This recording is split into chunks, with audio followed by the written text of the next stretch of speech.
Assalamualaikum warahmatullahi wabarakatuh. Dalam mata kuliah Budidaya Pertanian dalam Perspektif Al-Quran, kali ini kita akan membahas tentang Miracle of Plants.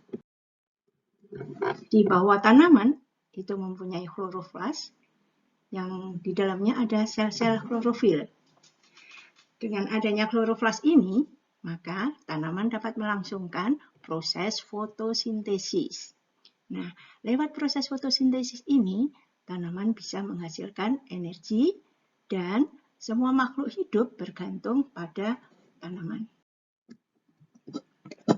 Fotosintesis adalah suatu proses sintesis di mana zat-zat anorganik karbon dioksida dan air diubah ke dalam persenjauhan organik yang berisi karbon dan kaya energi yang dilakukan oleh sel-sel berklorofil atau berlangsung di dalam chloroplast dengan pertolongan cahaya matahari dan dibebaskan gas oksigen. Nah, proses fotosintesis ini merupakan penangkapan energi cahaya, mengubahnya menjadi energi kimia, dan menggunakannya untuk mengubah CO2 menjadi bahan organik. Peristiwa ini hanya berlangsung jika ada klorofil dan ada cukup cahaya. Jadi, secara ringkas bahwa proses fotosintesis terdiri atas 3 tahap, yaitu penangkapan energi cahaya, mengubah energi cahaya menjadi energi kimia atau sering disebut dengan reaksi terang atau fotofosforilasi. Kemudian yang ketiga menggunakan energi kimia untuk sintesis, disebut juga sebagai reaksi gelap atau fiksasi CO2. Nah, penangkapan energi cahaya. Penangkapan energi cahaya dilakukan oleh pigmen yang terdapat pada chloroplast. Pigmen yang berperan pada proses fotosintesis itu disebut dengan pigmen fotosintesis. Nah, pigmen fotosintesis itu meliputi klorofil A, B, C, D, E, F, kemudian karotenoid yang terdiri atas karotin dan xanthofil, ini warnanya kemerahan, juga ada phycobilin dan phycoerythrin. Nah, yang dapat mengubah energi cahaya menjadi energi kimia itu hanyalah klorofil A. Nah, pigmen fotosintesis yang lain itu berperan dalam menangkap energi cahaya yang tidak bisa ditangkap oleh klorofil A dan kemudian memberikannya kepada klorofil A untuk diubah menjadi energi kimia. Sehingga klorofil A ini disebut sebagai pigmen utama. Pigmen-pigmen fotosintesis yang lain ini disebut dengan tambahan atau asosiasi pigmen atau antena pigmen. Reaksi terang atau fotofosforilasi ini adalah reaksi yang menggunakan air dan cahaya matahari serta melepaskan oksigen dan menghasilkan energi. Proses fotofosforilasi ini dibagi menjadi 2, yaitu fotofosforilasi siklis dan non-siklis. Reaksi terang berlangsung di dalam grana dan reaksi ini tidak peka terhadap perubahan temperatur, tetapi peka terhadap perubahan intensitas cahaya. Pada reaksi ini terjadi proses fotolisis air dengan membebaskan O2.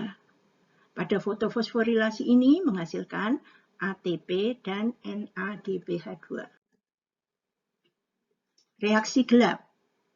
Reaksi gelap adalah reaksi yang menggunakan karbon dioksida dan menghasilkan karbohidrat. Ini merupakan reaksi enzimatis sehingga peka terhadap suhu. Kecepatan reaksinya relatif lebih lambat daripada reaksi terang. Keajaiban tumbuhan. Allah menciptakan sumber energi berupa matahari. Tanaman adalah satu-satunya makhluk hidup yang diciptakan Allah mempunyai klorofil. Dengan adanya klorofil, maka tanaman mampu menangkap dan memanfaatkan energi matahari.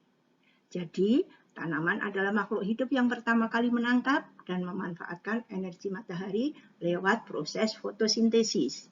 Nah, lewat proses fotosintesis ini, tanaman bisa menghasilkan makanannya sendiri untuk hidupnya. Hampir semua makhluk hidup bergantung dari energi yang dihasilkan lewat proses fotosintesis. Selain itu, fotosintesis juga menghasilkan oksigen yang dibutuhkan untuk bernafas makhluk hidup. Ada lagi, yaitu api dan tumbuhan. Sumber energi api diperoleh dari matahari. Makhluk yang pertama kali menangkap dan menjebak energi matahari adalah tumbuhan. Tumbuhan mengambil energi yang berasal dari matahari, lalu manusia memanfaatkannya untuk tujuan sebagai penghangat dan untuk memasak, yaitu dengan cara membakarnya. Energi kimia yang dihasilkan disimpan dengan baik.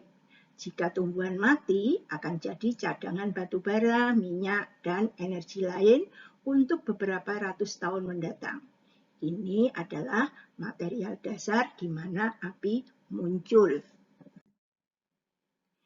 Ada keajaiban tumbuhan yang lainnya. Yang pertama misalnya, semua proses yang ada dalam tumbuhan memiliki sistem unik dan tanpa cacat. Misalnya, kita perhatikan bagaimana tumbuhan itu merambat, penyerapan air oleh tumbuhan, dan sebagainya. Kemudian yang kedua, sel tumbuhan mempunyai lapisan plasma yang mampu untuk menyeleksi unsur bahan makanan yang diserapnya. Kelebihan ini berpengaruh kepada rasa, kualitas, dan warna dari buah-buahan yang dihasilkannya. Kemudian yang ketiga, daun mampu untuk tetap hijau di bawah panas matahari yang menyekat tanpa terbakar selama berhari-hari, bahkan berbulan-bulan. Yang keempat, terdapat warna-warni bunga dan keharumannya. Dan lain-lainnya mungkin masih banyak. Matahari adalah sumber energi. Makhluk yang pertama kali menangkap dan menjebak energi matahari adalah tumbuhan. Demikian keajaiban tumbuhan. Semoga bermanfaat. Assalamualaikum warahmatullahi wabarakatuh.